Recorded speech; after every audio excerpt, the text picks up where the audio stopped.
me just say this one last thing. Ephesians chapter 2, verse 8 says, "For by grace are you saved through faith, and that not of yourselves, it is a gift of God, not of works, lest any man should boast." Grace is what God does.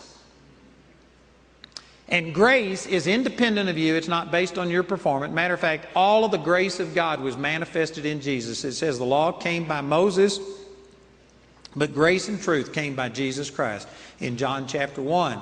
And so all of God's grace was poured out through Jesus, and that was 2,000 years ago. Jesus hadn't died since then. So all of the grace of God towards you was manifested 2,000 years ago, before you and I lived, before we had a problem, before we had a need. So God, by grace, healed us 2,000 years ago before you ever got sick.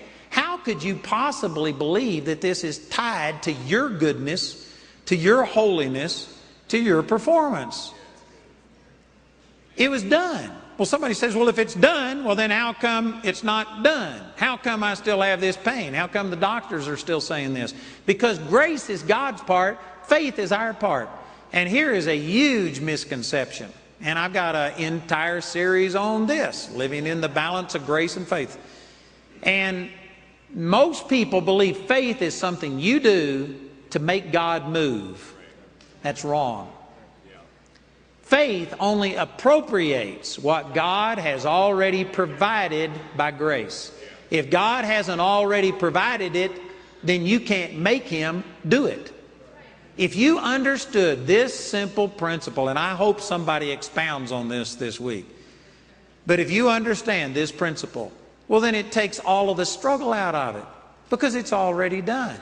The only struggle that you've got is to renew your mind and start trusting, resting in what Jesus did, instead of swallowing the lie that I've got to be holy enough, I've got to do something to earn this, to make God move, and on and on. Man, there's just so many things I could say about this, but this is just major. You've got to believe that God's already done His part. It's through. It's finished.